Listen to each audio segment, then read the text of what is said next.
Okay, so I decided that I'm going to start doing tarot readings on Thursdays. I haven't had anyone reach out to me, which is not very surprising with where I'm at right now. I'm at a kind of a still point with a lot of relationships, which is fine. I think we're both um, waiting to see how the waves go, if we're meant to become closer or further apart, and just trying to do what's right for the most part. Um, yeah, I'm a very sensitive person and I adjust myself to be around other people, and I think I finally reached a point where I was like, all these rules, I'm trying to make everyone happy and I can't. So we're gonna have to find a different way to work with each other if we're going to um, reconnect. But so far, no one has uh, thrown out a line that would be an appropriate one where I could accept it and reconnect in a way that's also respecting myself and what I'm worthy of. So that's where we're at. Now I'm just me in therapy with the world. Yes, welcome to my tarot readings. So originally I thought I was going to do a live tarot reading, but considering I don't think I'd have very many people tune in and no one has reached out for a personal one, I decided to do a YouTube video and do a layout and just say some of the things that I'm seeing from the different cards in the layout. So it's just a little introduction, and I'm planning to do this on Thursdays because I love this room that I have, my massage room, and this is something that I can do wherever I'm at because I also love traveling when I have the opportunity to do that as well.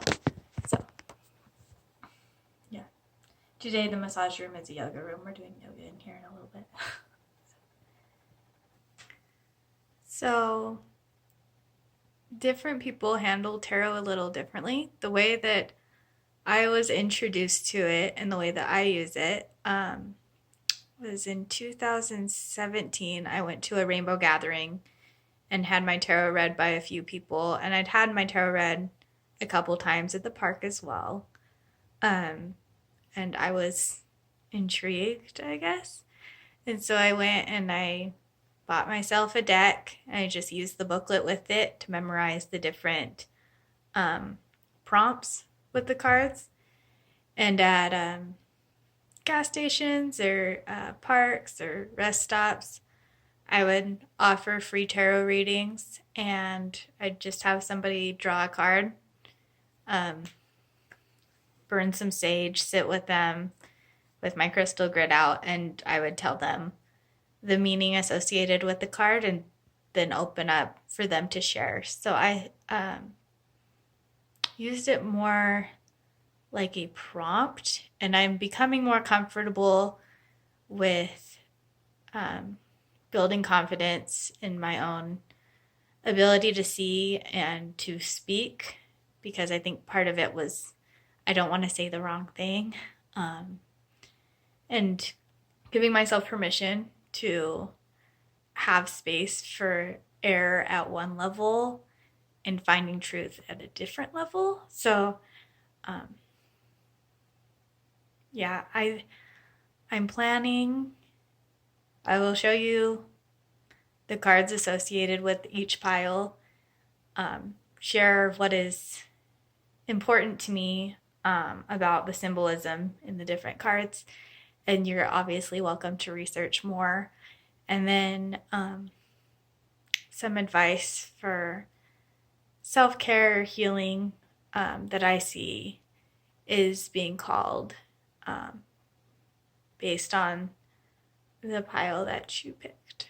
So we'll go from there. I want to quickly show you guys my snake though. This is Lucy. She just moved into a bigger enclosure.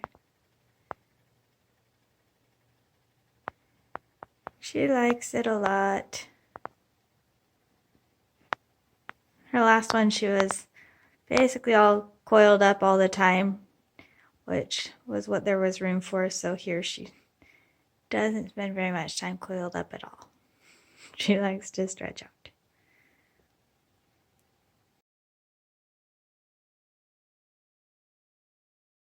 Okay, with pile A, we have Aragonite. We've got Six of Coins reversed, Knight of Cups, and Page of Wands reversed. Okay, so I'll start with the Six of Coins, which is reversed in this case.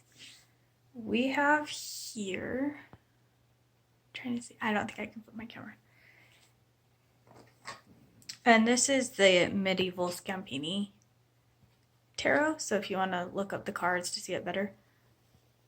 Got this picture of cards. At the bottom, there's one fool who has just made a lot of money and another fool who just lost their money.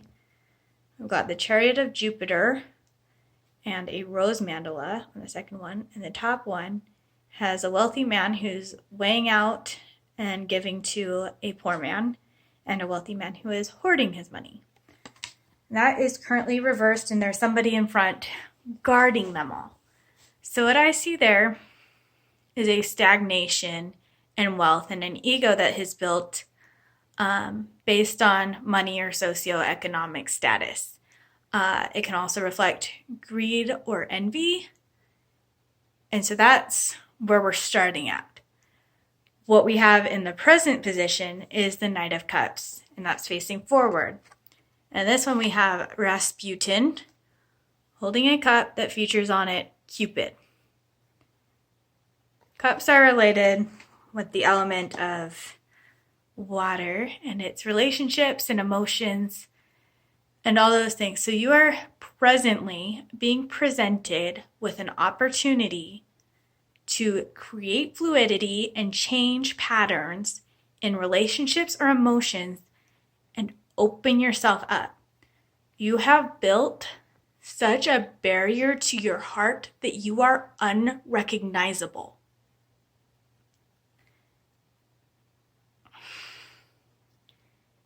And this is an opportunity to let that go. That there's room for healing. There's, break old patterns and find worthiness in spite of yourself. Okay, and then for the future, what we have right now is Page of Wands reversed. So here we have a man. He's wearing a lion skin. I'll turn it right side up for the picture. On his back, so that's relates to Hercules, all those tasks. He's recently been set free. He still has a shackle, but it's not attached. And in the background, there is lush greenery that's being threatened by fire. So here I see some inner child work to find where those deep wounds started. And a warning that if you don't break out of an illusion that has been built, that you have invested in with the Six of Coins, that you're going to continue a pattern of damage and hurting. Let's see if there's anything else I wrote down for that. Ability to create. Yeah, you're at a position right now where you can choose to live in truth and you can choose to break out of that illusion. That's your Knight of Cups. But if you do not, the patterns of hurt will continue with you pushing it onto the next people. So that's what I saw for Aragonite. Desert Rose, we have Nine of Swords, Queen of Coins reversed, and Nine of Wands. Okay, so with this one, I'm seeing work that's needed to connect to our angels and put things into alignment, so we're not letting our shadow run our lives. So it starts with the Nine of Swords. This is where we're at right now, or how we've come here. We've got kind of a matrix built up of swords with hooded figures, then a sarcophagus, and on the sarcophagus there's images of decay. It specifically said the plague, and then there's the Page of Swords, except for instead of being an inner child ready to go on a journey, he's old and I just feel a lot of fear in this card. And I think that's where we're based in right now. And swords is related to words and actions. It's the element of air. So there's a lot of conditioning that we have right now, especially with the plague. I think of the coronavirus and some of the quarantine shaming I've seen online that's just feeling like we really want to control things and feeling like we don't have control. And specifically time. I think we all kind of feel this urgency, like we only have so much time on this earth, so much time till we can have children, so much time before this is needed or that is needed. We're all feel like we're running out of time, and there's fear for the future.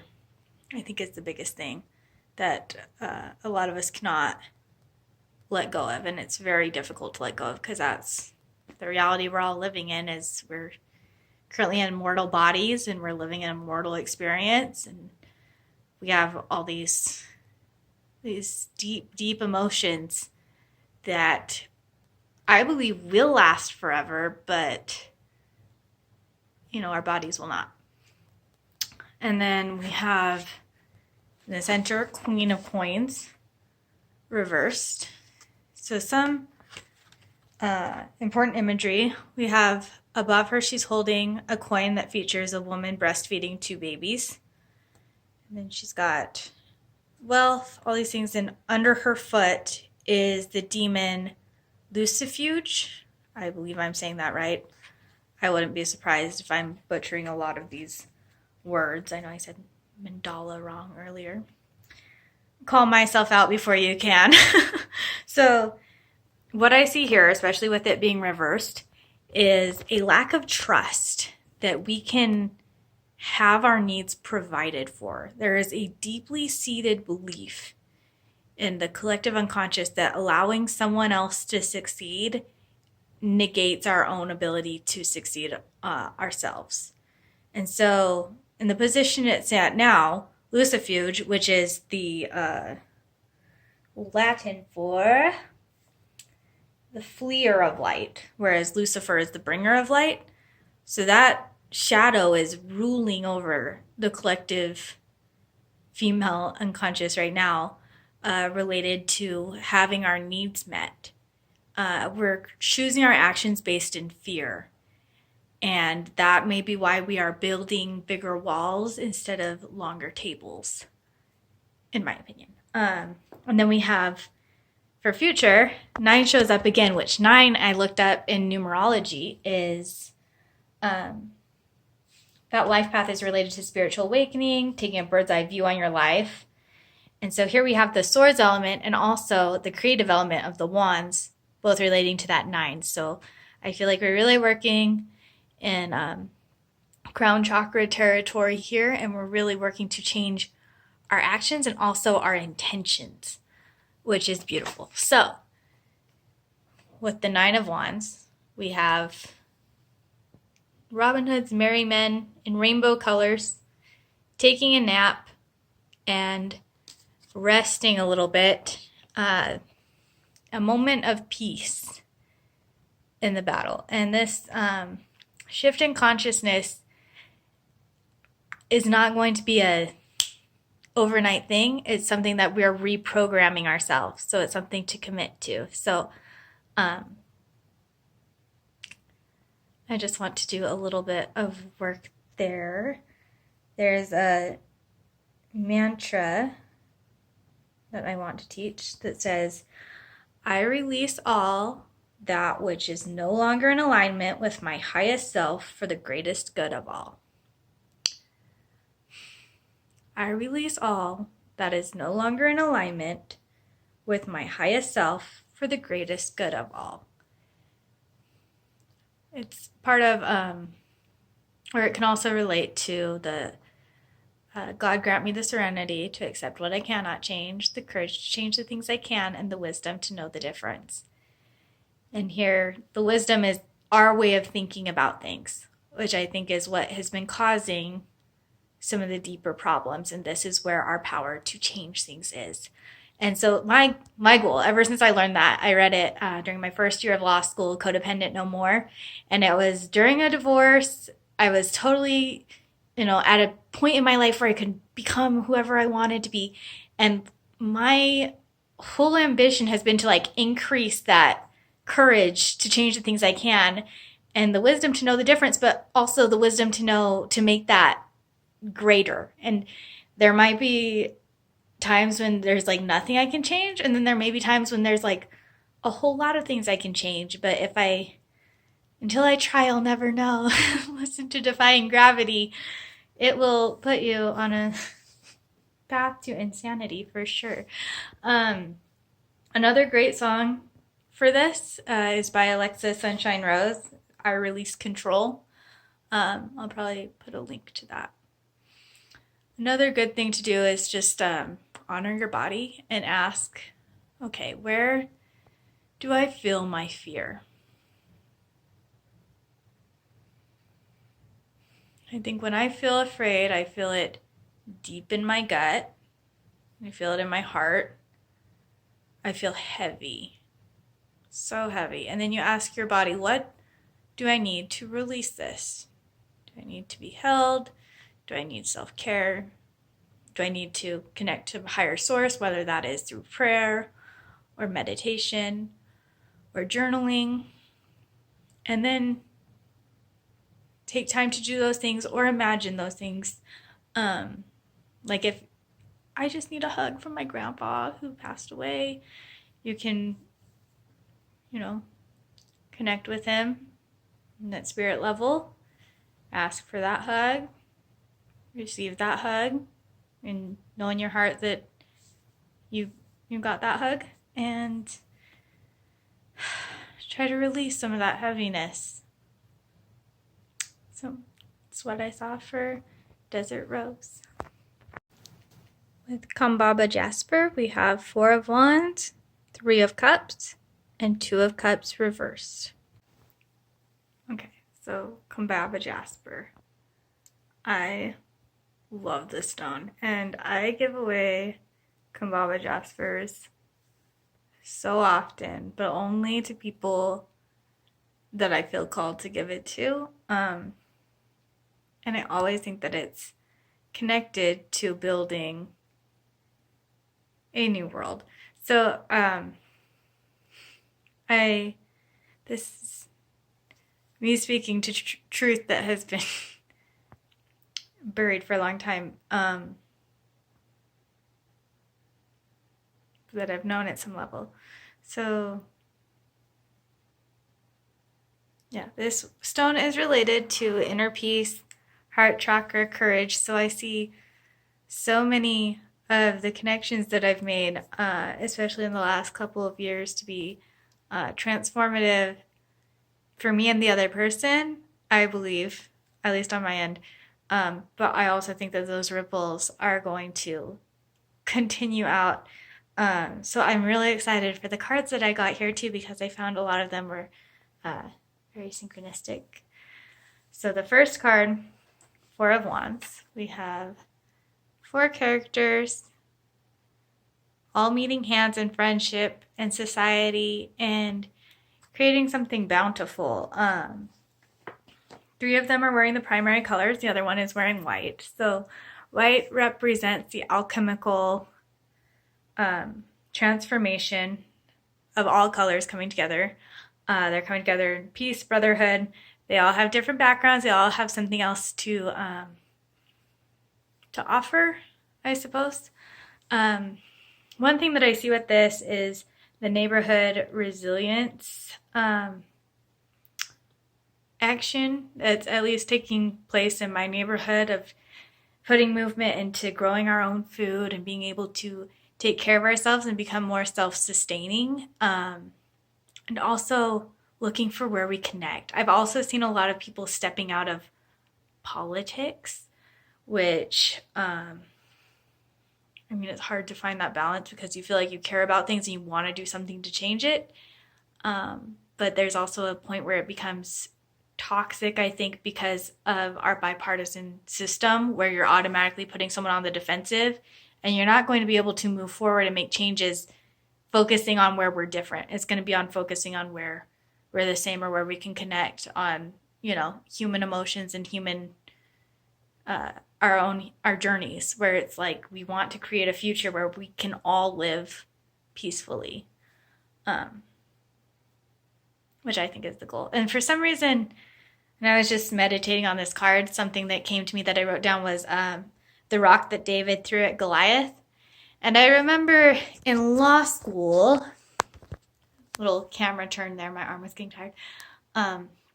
Someone posted something showing someone throwing a rock at a cop. And it had to do with the Black Lives Matters movement. And the person who posted it got in an argument with someone. And they said it is never okay to pick up a rock and throw it at someone. Ever. And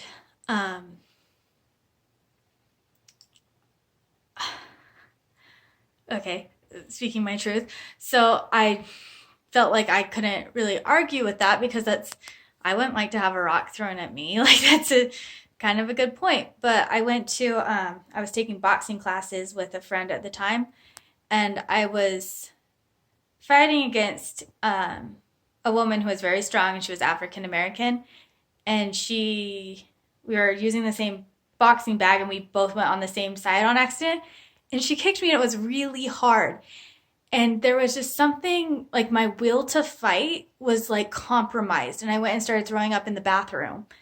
And she was like, I can tell you're not feeling well. Why don't you just go home? We won't like take something off of your punch card or whatever. And so I went in my car, and from my car, I went to that post and I commented, what about to save an innocent victim or self-defense? Like there are good reasons to throw rocks at people. And that I think for myself that like inability to fight this person came from a deep guilt that I had that I wasn't standing up for justice in a way that I should. And like that hadn't dawned on me until that moment. And I don't think it registered with her at all. She was a boxing instructor and very good at what she does.